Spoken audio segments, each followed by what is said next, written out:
आप सबको बहुत बहुत नमस्कार। राजेश वानखेड़े जी का विशेष धन्यवाद। सोमान शेखर जी, अग्रवाल जी, मंच पे उपस्थित सभी बंधुओं का, और उससे ज़्यादा आप सबका धन्यवाद कि इतनी तेज धूप में आप लोग सुनने के लिए बैठे हैं। एक तो स्कूल के बच्चों को तो ज़बरदस्ती भी बिठाया जा सकता है, तो हो सकता है वो दबाव भी आपके ऊपर हो। आप दबाव में बैठे हैं या खुश होकर बैठे हैं? खुश होकर बैठे हैं। क्योंकि जब मैं स्कूल में था तो हमें भी ऐसे बिठाते थे स्कूल में कभी कभी, और जब कोई बोलने आता था तो हमारे मन में भाव आता था कि जितना कम बोले उतना अच्छा रहेगा, क्योंकि धूप बहुत चुभती थी, परेशान करती थी। तो वैसे तो मैं बहुत ज़्यादा बोलने का अभ्यस्त हूँ, एक दो घंटे पर आज मैं बहुत कम बोलूँगा ताकि आप लोग उतना धूप में परेशान ना हो और जल्दी उठ सके यहाँ से। करीब 10 दिन पहले हमारे पास दिल्ली में फ़ोन आया कि 7 नवंबर को यहाँ एक विशेष कार्यक्रम होता है। मुझे सबसे अच्छा लगता है वहाँ जाना जहाँ किसी महापुरुष का जन्म हुआ हो, मृत्यु हुई हो, उसकी यादें जुड़ी हों। और जब मुझे पता लगा कि डॉक्टर अंबेडकर का जन्म यहाँ हुआ, आज पता लगा उनकी अस्थियां भी यहाँ पर हैं, तो मैं अक्सर भारत में और दुनिया के सभी क्षेत्रों में घूमता हूँ और ऐसे स्थानों पर जाना पसंद करता हूँ जहाँ ऐसी स्मृतियाँ हों। भारत के विभिन्न नेता, चाहे महात्मा गांधी हों या और नेता उस समय के हों, उन सभी के जन्म स्थान, शहादत स्थल, वो सब मैंने देखे हैं। कई कई घंटे वहाँ बैठा हूँ। डॉक्टर अंबेडकर मेरी नज़र में एक अत्यंत महान नेता हैं। उनको मैं अब्राहम लिंकन के बराबर समझता हूँ। अब्राहम लिंकन ना होते, आज जैसा अमेरिका हमें दिखता है वैसा अमेरिका ना होता अगर अब्राहम लिंकन अपने जीवन का बलिदान न करते। 1776 में अमेरिका आज़ाद हुआ, या कह सकते हैं कि 1787 के आसपास उसका संविधान पूरा लिखा गया। लेकिन वहाँ आज़ादी मिलने के बाद भी जो वहाँ के दास थे, स्लेव्स थे, उनको आज़ादी नहीं मिली थी। उनकी आज़ादी लगभग 90 साल के बाद हुई, 1860 के दशक में हुई। एक लंबा संघर्ष हुआ, और उस लंबे संघर्ष में जिस व्यक्ति ने एड़ी चोटी का जोर लगाया उसका नाम अब्राहम लिंकन था। लिंकन के खिलाफ अमेरिका के बहुत सारे लोग थे, पर वो अड़ गया, और अंत में उसने संविधान में संशोधन करवा के, जिसको हम अमेरिकी संविधान का 13th अमेंडमेंट कहते हैं, वो पारित करवाया। और जिसके बाद से वहाँ दास व्यवस्था समाप्त हुई। उसकी कीमत यह है कि उसके कुछ ही समय के बाद अब्राहम लिंकन की हत्या हुई, लेकिन वो अपने जीवन की बलि देकर कम से कम अमेरिकी समाज के बहुत बड़े हिस्से को आज़ाद करवा के चले। अम्बेडकर जी कहते थे कि जिंदगी बहुत लंबी होने का मतलब नहीं है, जिंदगी महान होनी चाहिए। और महान जीवन का मतलब ये होता है कि सफल होना तो बहुत छोटी बात है। डॉक्टर अंबेडकर हमारी संविधान सभा के वो मेंबर थे जो सबसे ज्यादा पढ़े लिखे थे। एक ऐसा व्यक्ति जिसने पीएचडी भी 3 कर रखी हो और चौथी बाद में और उनको मिल गई हो। पूरी संविधान सभा में हमें इतना वेल रेड, इतना पढ़ा लिखा व्यक्ति नजर नहीं आता है। कुछ लोग कहते हैं कि संविधान सभा में उनकी भूमिका बहुत छोटी सी थी, नगण्य थी, क्योंकि उन्होंने संविधान लिखा नहीं था, उन्होंने संविधान की प्रारूप समिति की अध्यक्षता की थी। ये बात ठीक है कि वो प्रारूप समिति के अध्यक्ष थे, लेकिन संविधान सभा के एक मेंबर थे टीटी कृष्णमाचारी। उन्होंने एक बड़ी खूबसूरत बात कही कि संविधान सभा की प्रारूप समिति में कुल 7 मेंबर थे, जिनमें से एक ने ज्वाइन ही नहीं किया, एक बीमार पड़ गए, 2 दिल्ली के बाहर थे, एक देश के बाहर चले गए, एक ने इस्तीफा दिया, तब दूसरे मेंबर को लेके आए। और कहने को 7 मेंबर्स थे, लेकिन दरअसल केवल एक व्यक्ति के हाथ में ड्राफ्टिंग की सारी जिम्मेदारी आई और ये कथन पीडी कृष्णमाचार्य ने संविधान सभा के भीतर दिया, और इसलिए हमें इस बात का सम्मान करना चाहिए।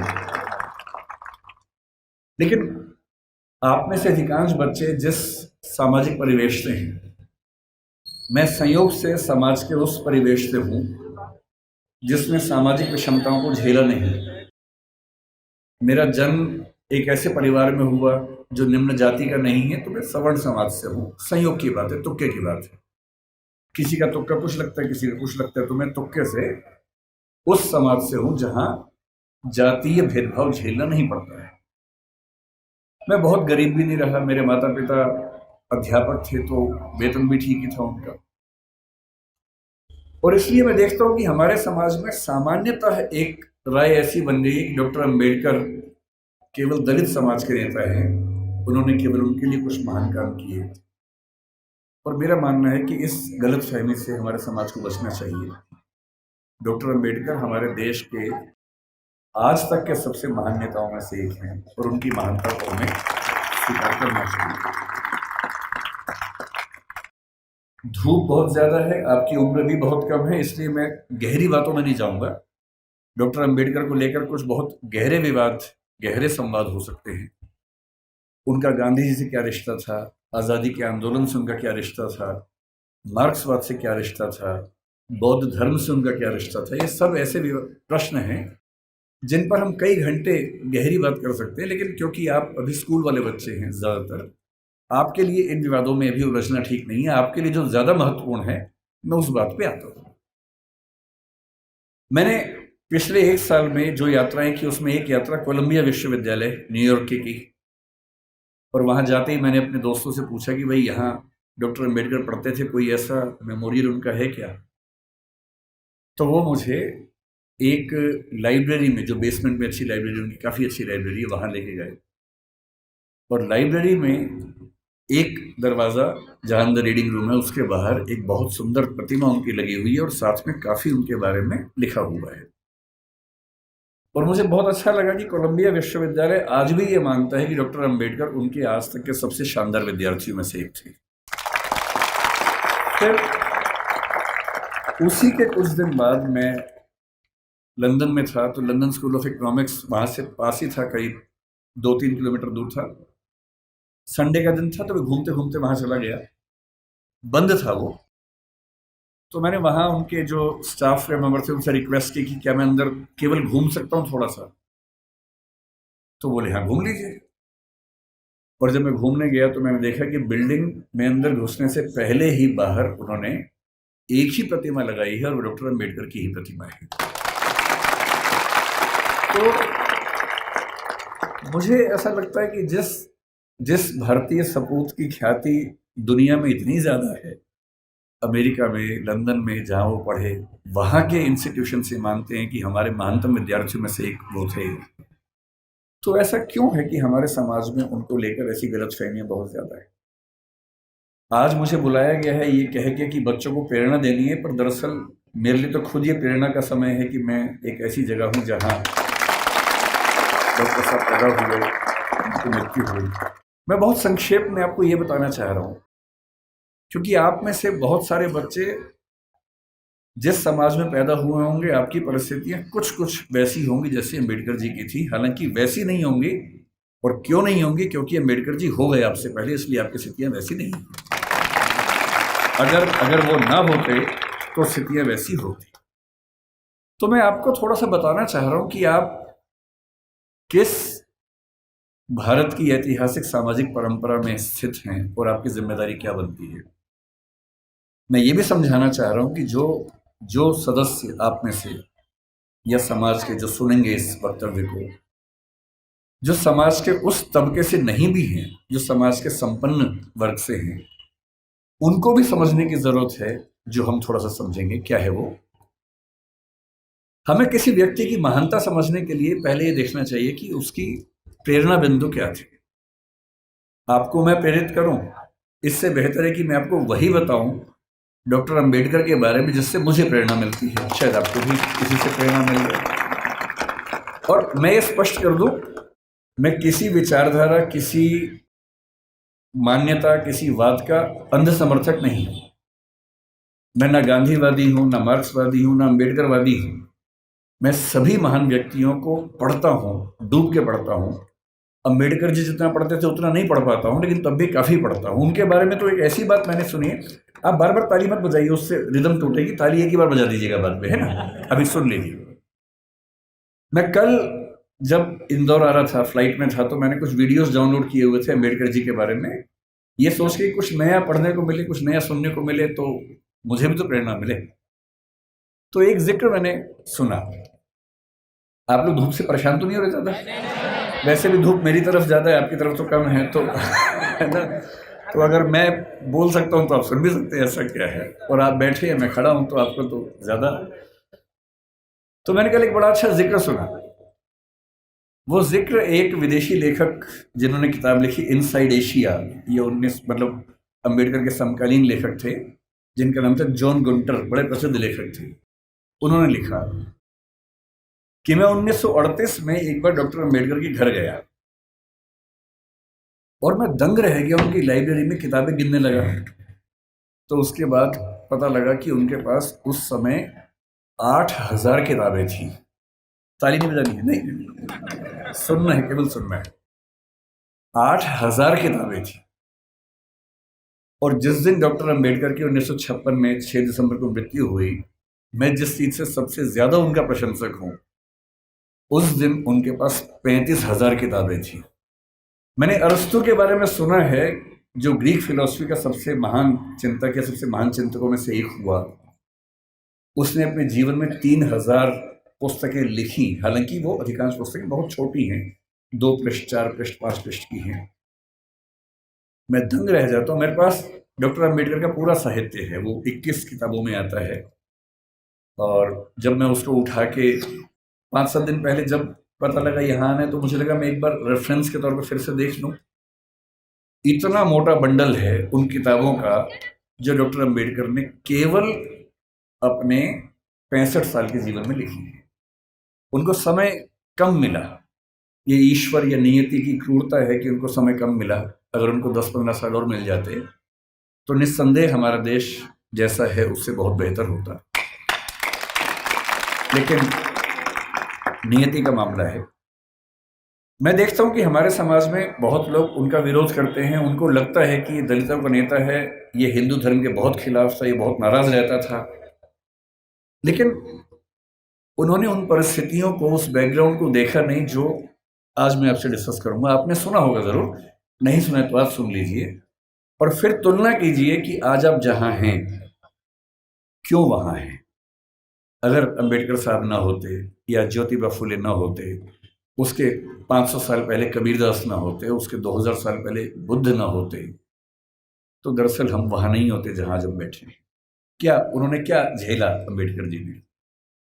क्योंकि आप बच्चे हैं इसलिए मैं वही सी चीजें बताऊंगा जो आपको थोड़ा सुन के समझ में आएंगी और प्रेरणा मिलेगी आपको। जब वो 6 साल के हुए, यहीं पैदा हुए, यही उनका घर है, मुझे बताया गया इसी घर में उनका जन्म हुआ। आप लोग कितने सौभाग्यशाली है कि आप यहाँ आते हैं। मैं तो पहली बार जीवन में आया हूँ। कुछ दिन पहले इंदौर पहली बार मैं आया था, 1 साल पहले। मुझे ये नहीं पता था कि इतना पास में वो जगह है, वरना मैं उसी दिन आता। तो मुझे बड़ा आश्चर्य हुआ कि मैं इंदौर तक आया भी और मुझे पता नहीं चला। तो जब वो पैदा हुए इसी जगह है, क्योंकि उनका सौभाग्य था कि वो एक सूबेदार के बेटे थे, इसी सेना में काम करने वाले। मुझे आज पता लगा कि MHOW क्यों कहते हैं, मिलिट्री हेडक्वार्टर्स ऑफ वार उसका नाम था। मैं परेशान था कि महू की स्पेलिंग MAHU क्यों नहीं है, MHOW क्यों है। तो आज पता लगा नहीं, वो एक एक्रोनिम है, उसकी फुल फॉर्म एक है।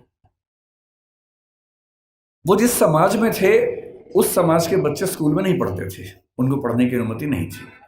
पर क्योंकि वो सूबेदार के बेटे थे, और सूबेदार एक कमीशन पद होता है सेना में, बड़ा पद होता है, तो इतना हो गया कि उनको स्कूल जाने का मौका मिल गया। पर उनकी माँ को, आदरणीय भीमाबाई जी को अच्छे से पता था कि जब बच्चा स्कूल जाएगा तो इसके साथ बहुत बुरा बर्ताव होगा, जिसको आपकी भाषा में बुलिंग कहते हैं, आजकल के बच्चों की भाषा में बुलिंग कहते हैं, उसका खतरा था। और माताओं को, पिताओं को बहुत चिंता होती है कि हमारे बच्चे के साथ स्कूल में ज्यादती ना हो, बदतमीजी ना हो। कल को आप भी पेरेंट्स बनेंगे, आप भी इस दर्द से गुजरेंगे। ऐसे कई बच्चे होते हैं, कोई फिजिकली उतना ठीक नहीं है, कोई मेंटली उतना ठीक नहीं है। जब वो स्कूल जाते हैं बच्चे, एक तो पहले वो पीड़ित है, उसके बाद स्कूल के बाकी बच्चे उनका मजाक बनाते हैं, चिढ़ाते हैं। पेरेंट्स को इतना दर्द होता है इस बात से, लेकिन क्या करें। तो उनकी माता जी ने, भीमाबाई जी ने कहा कि देख बेटा, स्कूल जा रहा है, पहले ही समझा रही हूं, बहुत बुरे अनुभव होंगे, लड़ना मत, झगड़ना मत, विद्रोह करके छोड़ मत देना, क्योंकि पढ़ाई करोगे वो अकेला रास्ता है कि कुछ बड़ा कर पाओगे जीवन में, वरना कोई दूसरा रास्ता नहीं है। इस बात को उस छोटे से बच्चे ने मन में बिठा लिया। वो स्कूल गया। उस स्कूल में पहली बार कोई ऐसा बच्चा आया था जो समाज के अछूत कहे जाने वाले समुदाय का हिस्सा था। जो बाकी बच्चे थे बुरे नहीं थे, पर वो भी अपने अपने घर से सीख रहे थे, अपने समाज से सीख रहे थे। उनको ये पता था कि ऐसे बच्चों के साथ नहीं बैठना है, दूर रहना है। तो व्यवस्था हुई कि वो स्कूल में क्लास के सबसे अंत में, जहां सारे बच्चों के जूते चप्पल रखे हैं, उसके पड़ोस में एक दरी छोटी सी बिछा के बैठेंगे, और दरी भी खुद लेके आएंगे ताकि स्कूल में कोई और व्यक्ति अपवित्र ना हो। अब सोच के देखिए, इमेजिन कीजिए उस बच्चे की हालत कि एक बच्चा है, अपने घर से दरी लेके आता है, क्लास के अंत में जहां जूते चप्पल रखे हैं उसके पास में बिछाता है, बैठता है, बाद में लेके जाता है। उसके साथ कोई खाना भी नहीं खाता है, तो वो दीवार की तरफ चेहरा करके अपना भोजन करता है जो घर से लेके आया था। उसको पानी पीने की अनुमति नहीं है। आपने ये सब नहीं झेला होगा, उस बच्चे का सोचिए। याद से केवल और केवल 110 साल पहले की बात मैं कर रहा हूँ, बहुत पुरानी बात नहीं है, 115 साल पहले की बात। उस बच्चे को पानी पीना है और स्कूल में पानी की एक ही व्यवस्था है कि जो पानी का नल है या घड़ा है उसे वो नहीं छू सकता। तो एक चपरासी है जो उसको दूर से पानी देगा तो वो पिएगा, वो घड़ा नहीं छू सकता है। और ये बात कोई और नहीं कहा है, डॉक्टर अंबेडकर ने खुद अपनी आत्मकथा लिखी है। वो उस समय छप नहीं पाई थी, छपी 1990 के आसपास है। अंग्रेजी में उस आत्मकथा के कुल 6 अध्याय हैं। उसका नाम है वेटिंग फॉर ए वीजा। ये उन्हीं की पुस्तक है। उसमें केवल 6 अध्याय हैं, जिनमें से 4 अध्यायों में उन्होंने अपने अनुभव बताए हैं और 2 में बाकियों के अनुभव बताए हैं। और जो पहला अनुभव है वो यही अनुभव है। और वो साफ लिखते हैं कि अगर किस दिन, बच्चों अभी मैं जानता हूं आप बहुत बेचैन हो गए, शरारत करने का मन भी होगा, लेकिन जिनकी बात चल रही है ना, उनके सम्मान में थोड़ा शांत रहें और सुने, है ना, समझें उस बात। चंचलता इस उम्र में होती है, लेकिन थोड़ा सुन लीजिए, क्या हो गया, फायदा हो जाएगा, कुछ नया सीखोगे, है ना। आपकी उम्र से बहुत पहले अंबेडकर जी बहुत सीरियस हो गए थे, इसलिए वो अंबेडकर जी हैं। तो अब तो सीरियस हो ही जाना चाहिए। और जिस व्यक्ति की बात चल रही है उसका कितना एहसान है हम पे, आपके समाज पे विशेष रूप से, ये भी समझना चाहिए। जिस दिन चपरासी नहीं आएगा उस दिन पानी नहीं पी सकते हैं। उन्होंने एक वाक्य लिखा अपनी आत्मकथा में, नो पियन नो वाटर। उस समय ऐसी बोतलें नहीं होती थी जो भी आपको बढ़ रही थी, जिन बोतलों के लिए आप हाहाकार मचा रहे थे, उस जमाने में नहीं होती थी। उस जमाने में पियर नहीं आता था तो पानी नहीं मिलता था। उनके नंबर बहुत अच्छे है क्लास में, व्यवस्था थी कि जिसके नंबर जितने अच्छे होंगे वो उतना आगे बैठेगा, पर उनको ये ऑप्शन नहीं था कि वो आगे बैठ सके, उन्हें पीछे ही बैठना था। ये सब झेलते झेलते वो पढ़े। जब 10वीं क्लास में आए तो एक अध्यापक उनके थे, कृष्णा जी अर्जुन सेलुस्कर नाम था उनका। उन्होंने उस बच्चे को, भीमराव को, एक छोटी सी पुस्तक भेंट की जो बुद्ध की जीवनी थी, और कहा कि इसको पढ़ो। अंबेडकर कहते हैं कि उस पुस्तक को और मैं अपने अध्यापक केलुस्कर जी को जिंदगी भर नहीं भूल पाया। वही केलुस्कर जी बाद में उनको बड़ौदा के महाराज सियाजी राव गायकवाड़ से मिलवाने ले गए, वजीफा दिलवाया, फिर वजीफा बढ़ा, और जब वो एल्फिंस्टन कॉलेज के विद्यार्थी हुए तो उनको कोलंबिया विश्वविद्यालय जाने के लिए स्कॉलरशिप मिली, वहीं से मिली, बड़ौदा से मिली।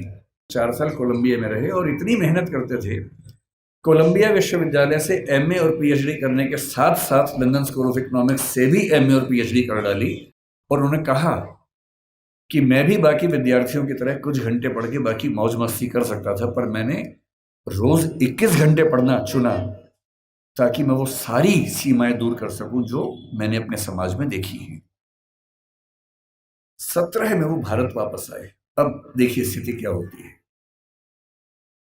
जब वो भारत आए तो 4 साल अमेरिका में रहे थे, बीच में लंदन में रहे थे, तो उनको वहां जाति व्यवस्था नहीं थी, वहां कोई अछूत नहीं था। वहां भी ब्लैक्स की दिक्कत थी, अश्वेतों की दिक्कत थी, पर क्योंकि वो अश्वेत नहीं थे इसलिए वो दिक्कत उन्होंने नहीं महसूस की। तो उन्होंने 4 साल देखा कि एक समानता का व्यवहार उनके साथ हुआ, तो वो उसके अभ्यस्त हुए।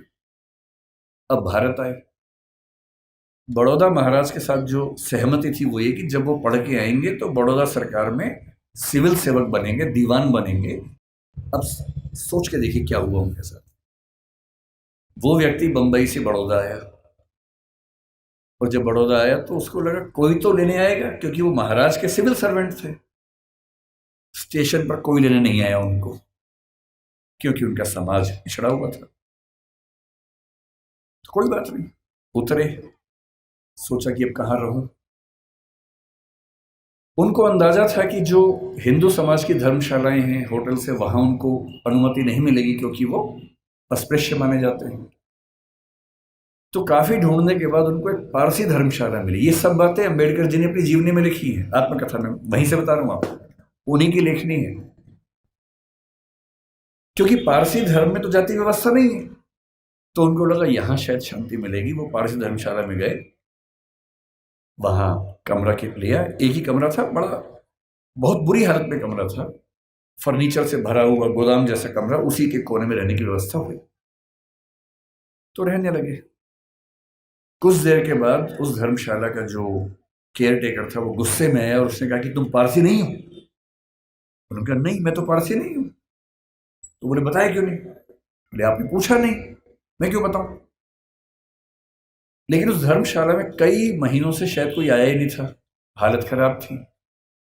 तो फिर सहमति बनी कि यार तुम ना रजिस्टर में कोई पारसी नाम लिख दो, मैं मैनेज कर लूंगा। और बोले मुझे कुछ दिन में घर मिल ही जाएगा, मैं फिर वहां शिफ्ट हो जाऊंगा। तो एक पारसी नाम कुछ रख के काम चलाया। लेकिन 11 दिन हुए थे अभी, और 11वें दिन लगभग 10 से 15 पारसी युवक हथियार, लाठी, डंडे हाथ में लेके चिल्लाते हुए उनकी तरफ बढ़े। और तब उन्होंने कहा कि एक अछूत आदमी पारसी धर्मशाला में कैसे आ गया? तुमने हमारी धर्मशाला खराब कर दी। अंबेडकर जी ने कहा कि आपके धर्म में तो जाति व्यवस्था है नहीं। बोले वो सब हमें नहीं पता, भागो यहां से। और खतरा था कि हिंसा हो सकती थी। अंत में तय हुआ कि शाम तक का समय है, छोड़ देना, वरना छोड़ेंगे नहीं। डॉक्टर अम्बेडकर अपने ऑफिस गए। ऑफिस में उनकी कुर्सी अलग बनाई गई। उनका चपरासी उनको पानी इस तरह से देता था कि जैसे किसी खराब व्यक्ति को दे रहा हो। फाइलें फेंक के देता था ताकि छू ना ले। आप उस व्यक्ति का मन सोचिए कि जो व्यक्ति इतना पढ़ के आ गया है, अमेरिका से पीएचडी, लंदन से पीएचडी कर चुका है, इकोनॉमिक्स में पहली बार देश में किसी ने इतने गंभीर स्तर पर अध्ययन किया होगा, उसके साथ ये बर्ताव हो रहा है। उन्होंने महाराजा के सचिव से बात की, भाई मुझे रहने को घर कब मिलेगा, छोड़ना है मुझे। कोई जवाब नहीं मिल पाया। शाम तक छोड़ना है। पूरे बड़ौदा में एक भी जगह नहीं है जहां वो रह सके। अंतिम उपाय क्या किया? अपने एक हिंदू दोस्त से बात की कि भाई, जो 2 दोस्त उनके बाहर से पढ़ के आए थे, एक हिंदू एक ईसाई, दोनों से बात की। हिंदू दोस्त से कहा यार ऐसा कि ऐसे ऐसे छोड़ना पड़ रहा है पारसी धर्मशाला, क्या मैं तुम्हारे घर रह सकता हूं? बहुत प्रगतिशील व्यक्ति था, पर उसने 2 मिनट चुप होकर बोला कि देख यार, मुझे तो दिक्कत नहीं है, पर मेरे यहाँ जो लोग काम करते हैं ना, वो सब काम छोड़ देंगे, क्योंकि तुम अगर रहोगे तो वो फिर सब खत्म हो जाएगा। तो बोले ठीक है, कोई बात नहीं। एक ईसाई दोस्त था, ईसाइयों में तो प्रथा नहीं होती है, उससे पूछा। उसने कहा यार हूं तो मैं ईसाई, लेकिन कुछ पीढ़ी पहले हम हिंदू थे, तो हमारे परिवार में अभी तक वो संस्कार हैं, और मेरी पत्नी इस बात से भड़क जाएगी कि आपने एक अछूत को अपने घर में कैसे बुला लिया।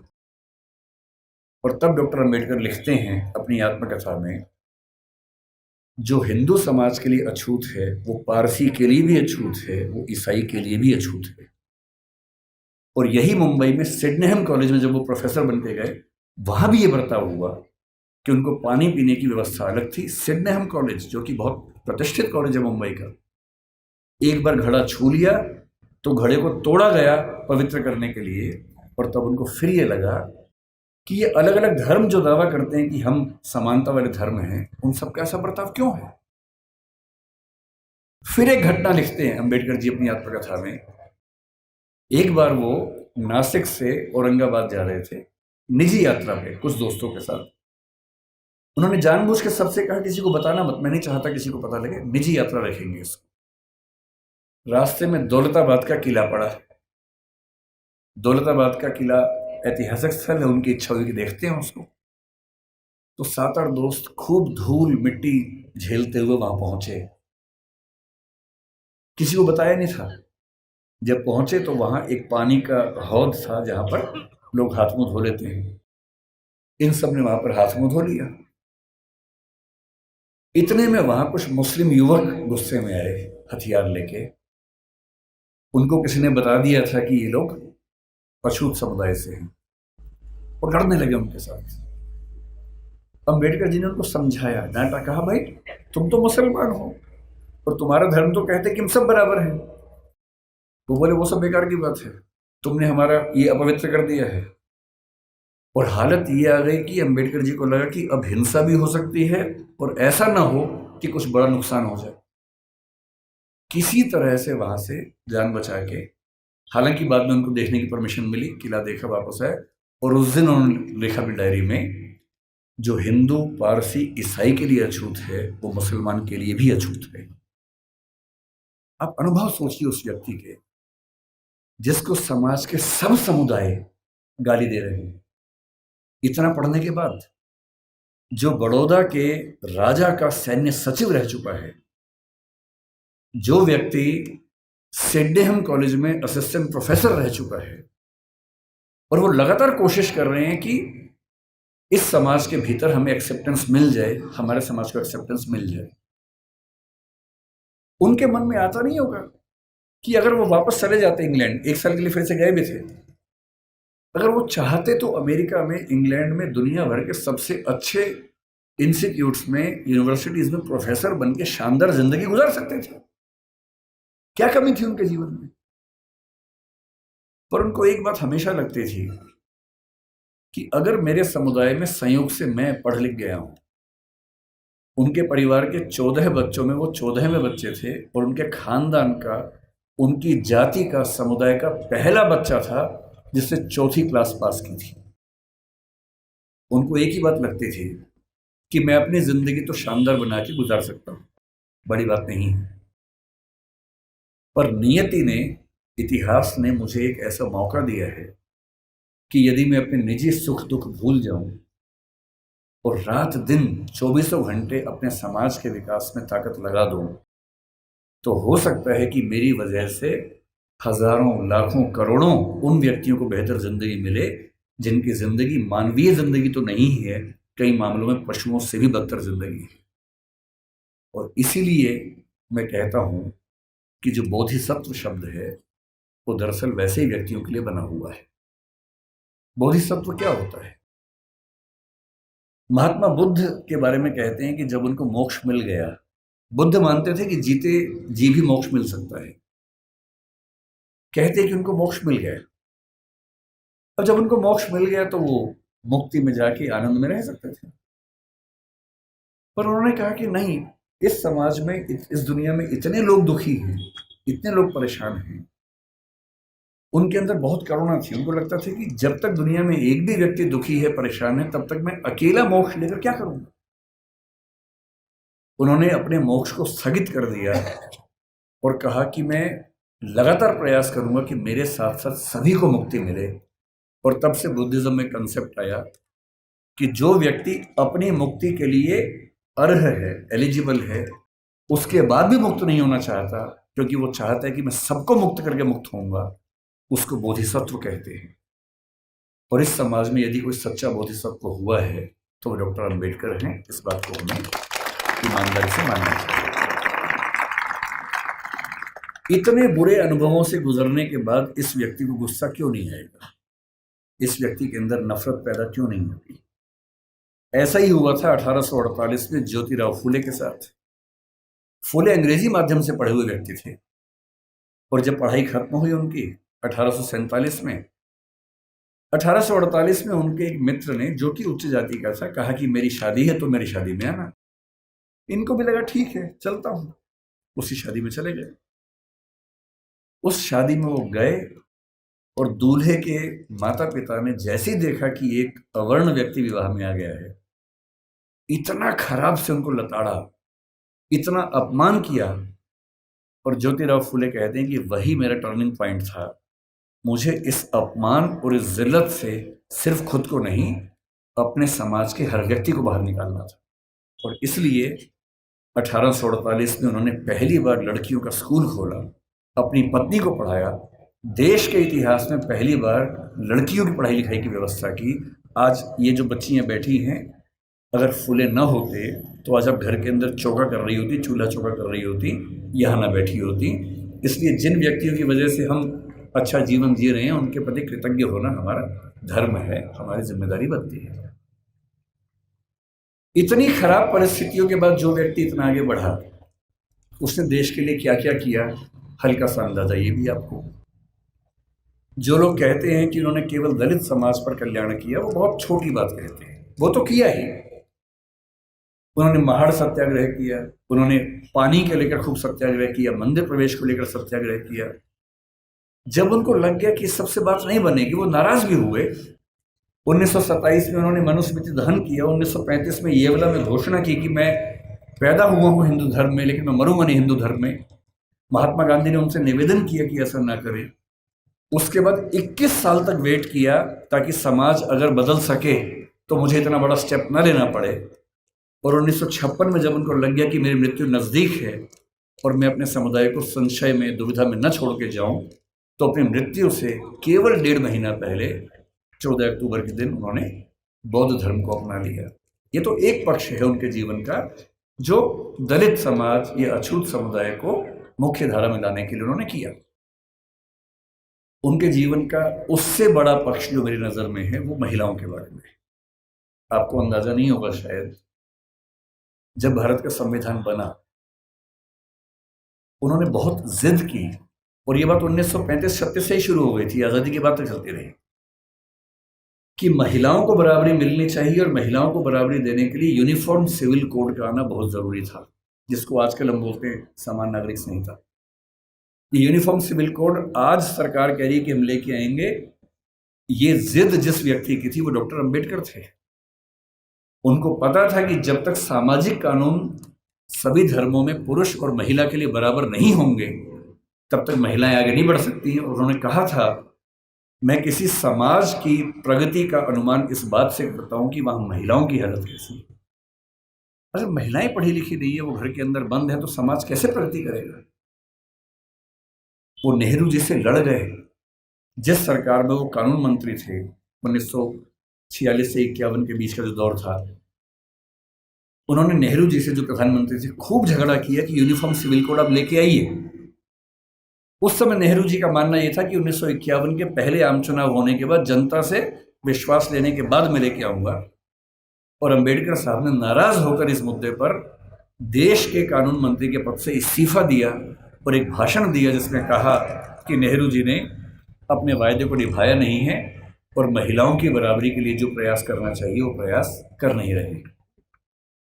और फिर 1956 में उनकी मृत्यु होने से 1 साल पहले, 1.5 साल पहले, जो हिंदू कोड बिल था, Hindu code bill uniform civil code का एक बड़ा हिस्सा था जो हिंदू समाज के बारे में था, उसको 4 कानूनों के रूप में नेहरू जी ने पारित करवाया, जिसमें से एक हिंदू मैरिज एक्ट है, एक हिंदू सक्सेशन एक्ट है।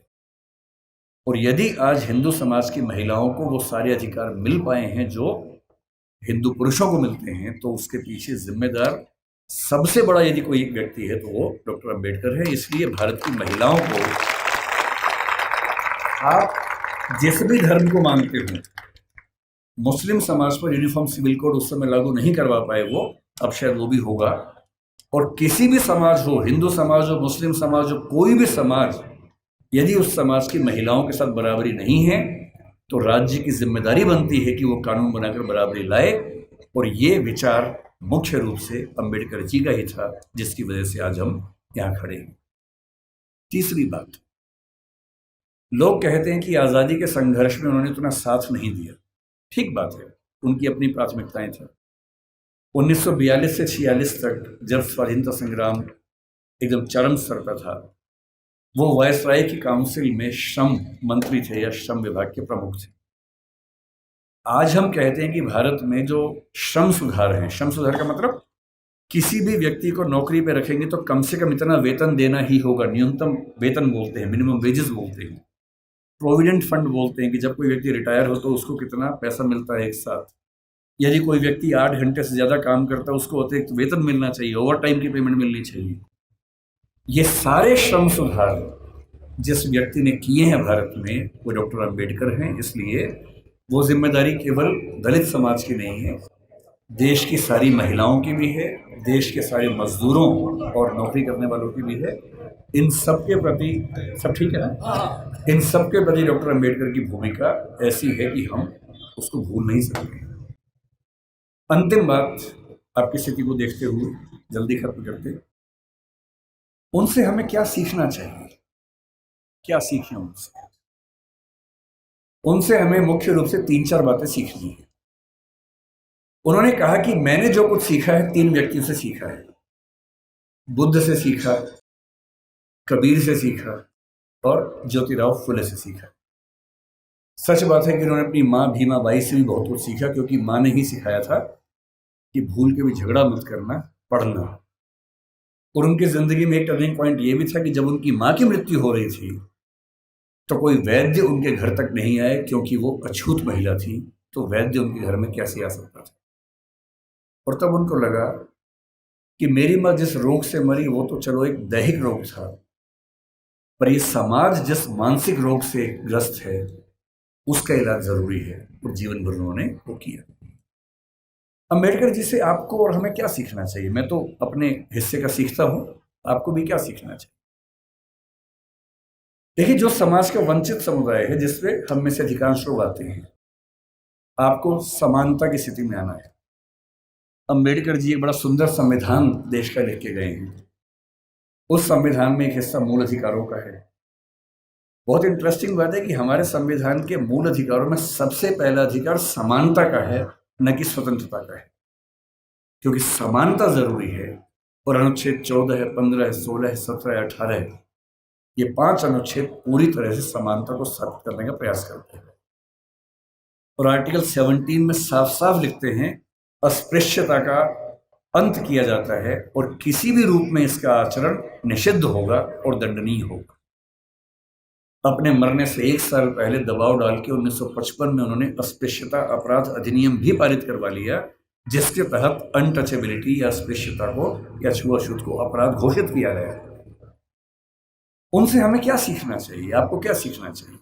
पहली बात, उन्होंने एक बड़ी गहरी बात कही थी कि शिक्षा शेरनी का दूध होता है और जो इसको जितना पीता है उतना ही दहाड़ता है। बिना शिक्षित हुए कुछ नहीं मिल सकता। और यहां तक कहा कि तुम्हारे पैर में जूते हो ना हो, हाथ में किताब होनी चाहिए।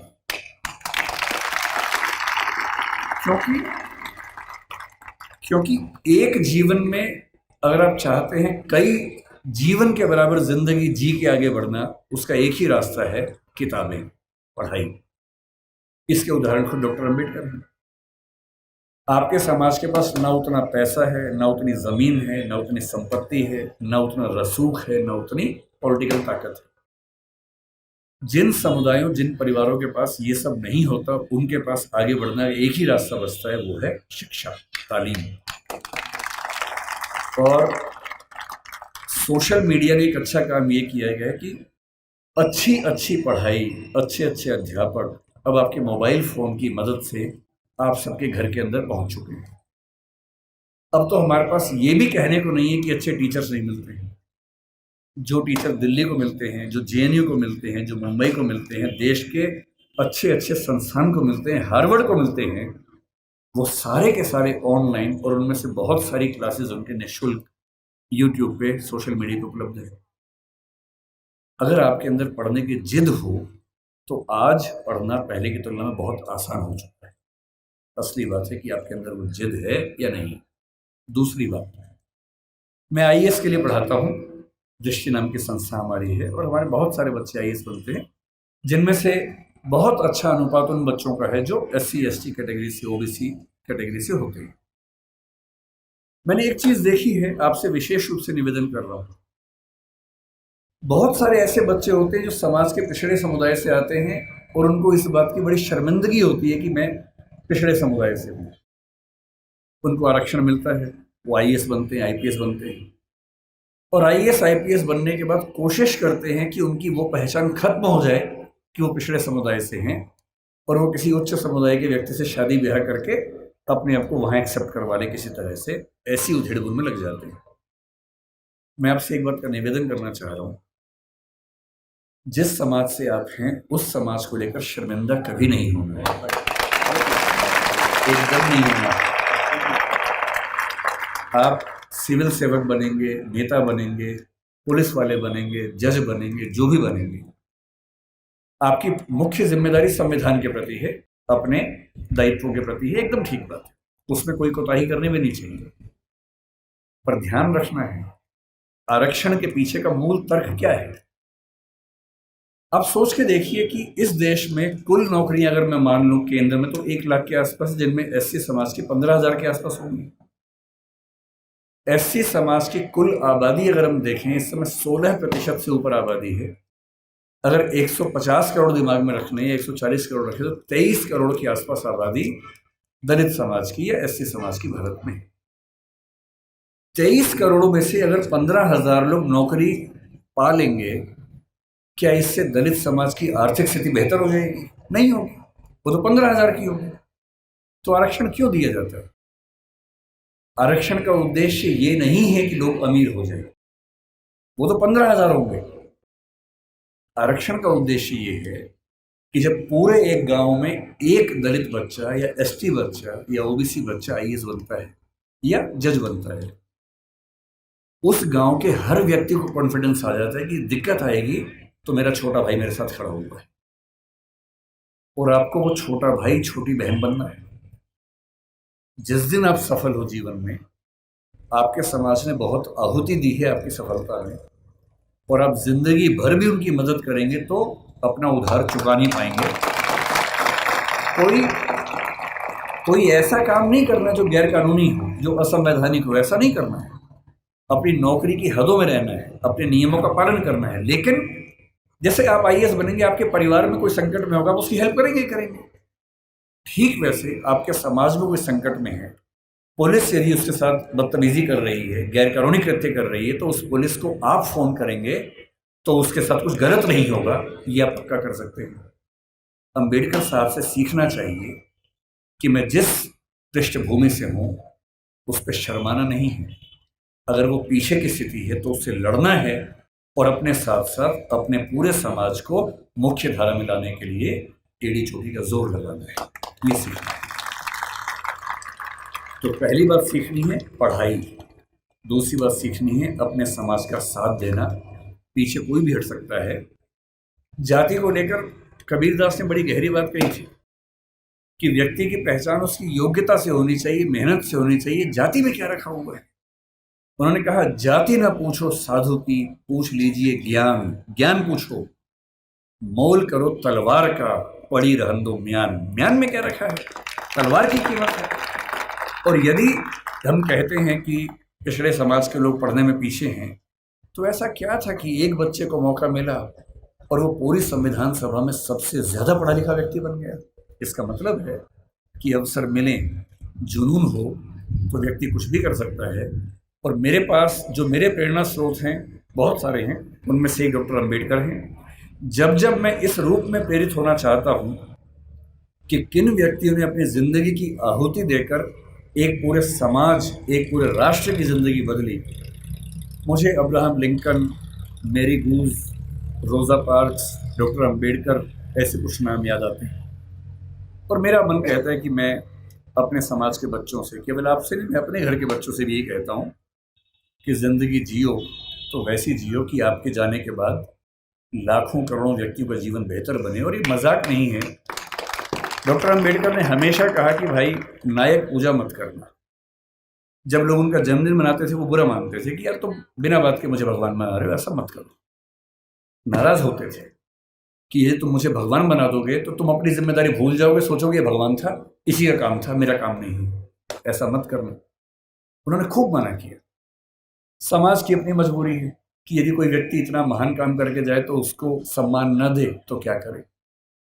इसलिए उनका जन्मदिन भी मनाया जाता है, पुण्यतिथि भी मनाई जाती है। 14 अक्टूबर का दिन भी नागपुर में मनाते हैं।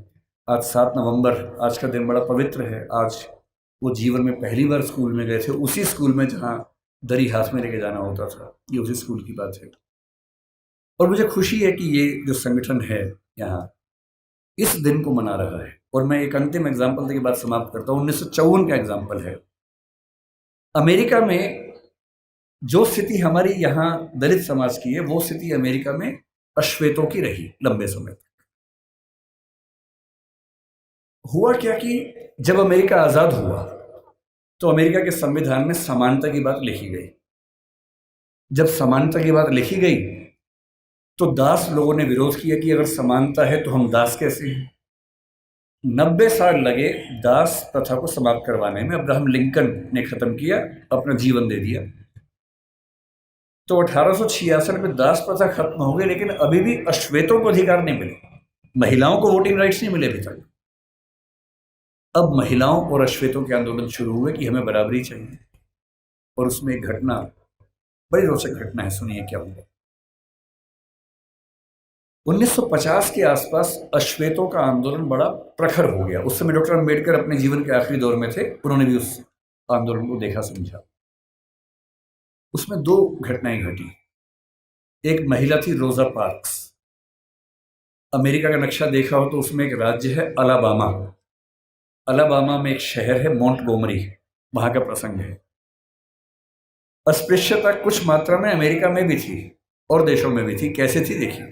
वहां एक नियम था कि जो सरकारी बसें होती थी उन बसों में शुरू की 4 सीटें केवल श्वेत लोगों के लिए होती थी और चौथी सीट के पीछे अश्वेत लोग बैठ सकते थे। वो भी एक कंडीशन पे कि यदि श्वेतों की 4 सीटें भर गई और फिर कोई श्वेत आ गया तो अश्वेत को सीट छोड़नी पड़ेगी।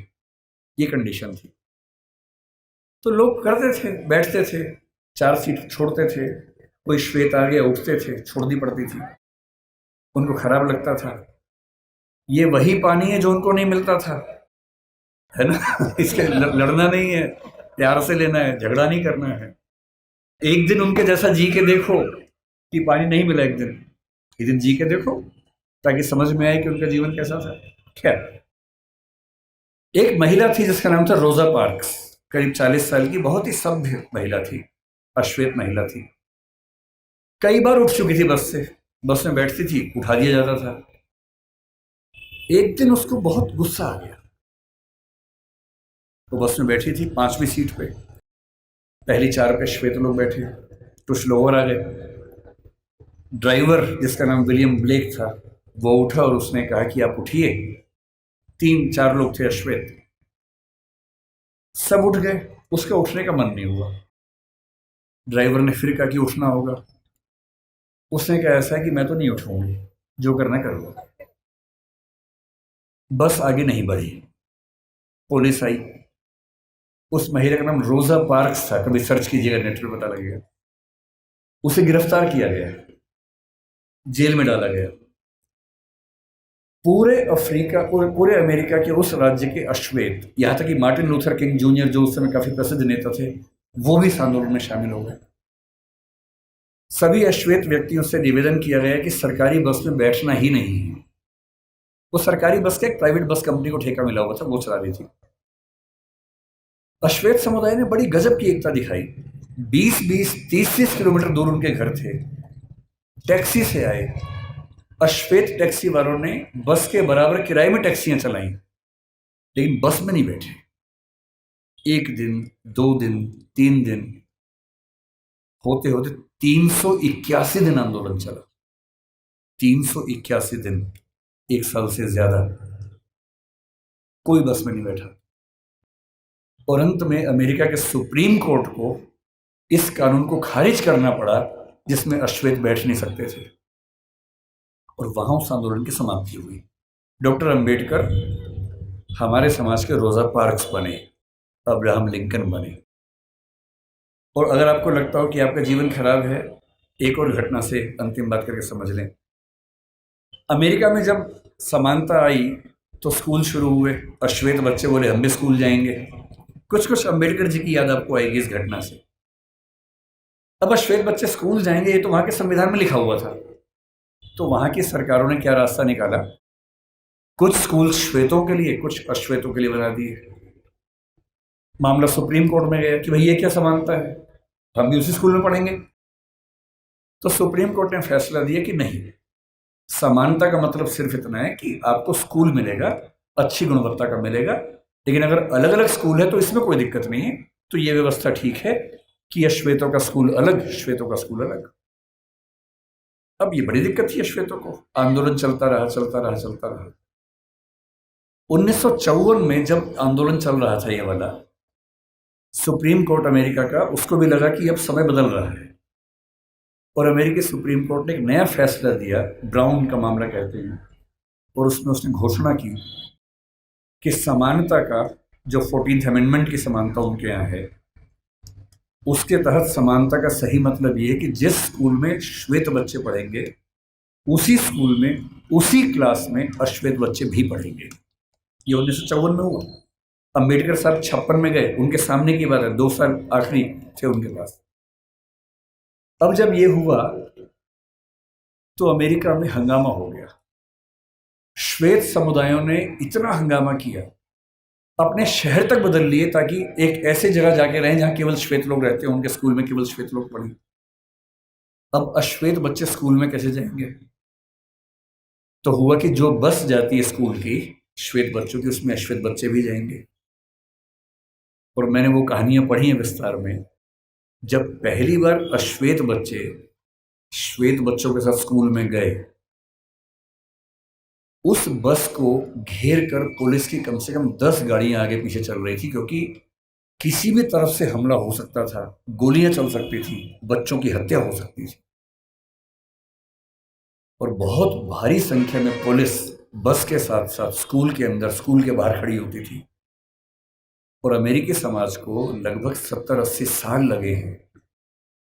लेकिन अगर आप ध्यान से देखें, 1776 की आज़ादी जो दासों की आज़ादी नहीं थी, अश्वेतों की नहीं थी, महिलाओं की नहीं थी। 1866 में दासों की मुक्ति जो महिलाओं की नहीं थी, अश्वेतों की नहीं थी।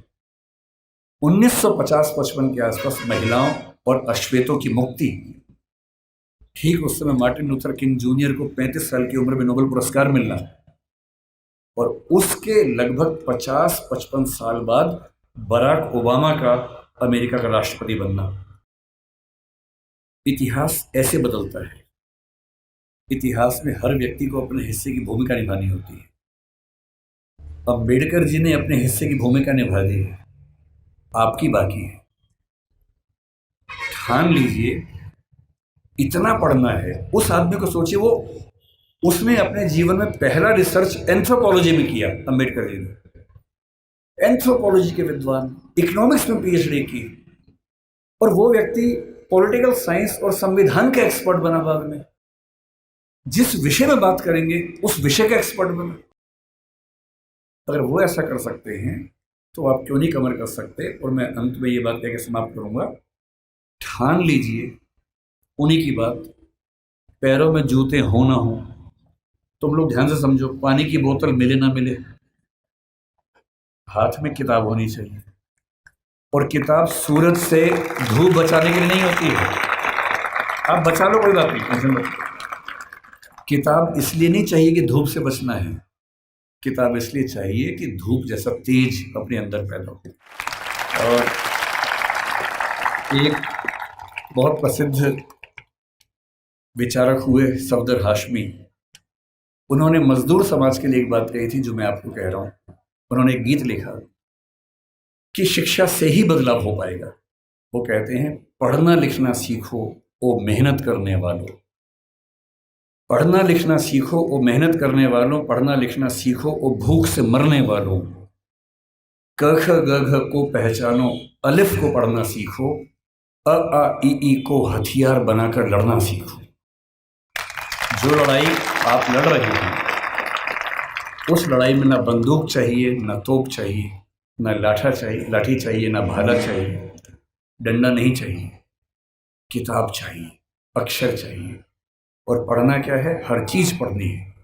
संविधान को घोट लेना है ताकि आपको पता रहे क्या अधिकार है।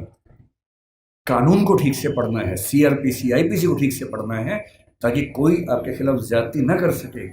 हर नागरिक को पता होना चाहिए कि मेरे क्या अधिकार हैं और मैं राज्य से क्या उम्मीद कर सकता हूं।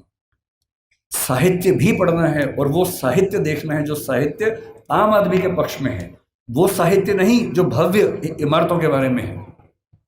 अदम गोंडवी जैसे साहित्यकार को पढ़ना है, कबीरदास को पढ़ना है जो समाज के आम व्यक्ति की जिंदगी को ठीक से समझता है, समझाता है। अदम गोंडवी ने आपके समाज के एक छोटे हिस्से के बारे में इतनी गहरी कविता लिखी, आइए महसूस करिए जिंदगी के ताप को, मैं चमारों की गली में ले चलूंगा आपको। ऐसा साहित्य पढ़ना है जो साहित्य समाज के उन वर्गों के बारे में है जिन्होंने जिंदगी की तलखी को, बुराइयों को, संघर्षों को सबसे ज्यादा सहन किया है, उनको पढ़ना है। तकनीक को पढ़ना है। डॉक्टर साहब ने कहा था कि जो समाज विज्ञान नहीं पढ़ता, ज्योतिबा जी ने भी कहा था, जो समाज विज्ञान नहीं पढ़ता वो कभी आगे बढ़ ही नहीं सकता। विज्ञान पढ़िए, तकनीक पढ़िए, आर्टिफिशियल इंटेलिजेंस पढ़िए, जो भी नई चीज़ें हैं जिनसे भविष्य में विकास होगा उन सब में पढ़ाई करनी है। और जितना पढ़ने के बाद आगे बढ़ेंगे, बस ध्यान रखना है आगे सिर्फ आप नहीं बढ़े हैं, आपका समाज आपके साथ आगे बढ़े, ये आपकी नैतिक जिम्मेदारी है। ये कह के मैं बात समाप्त करूंगा। बहुत बहुत धन्यवाद।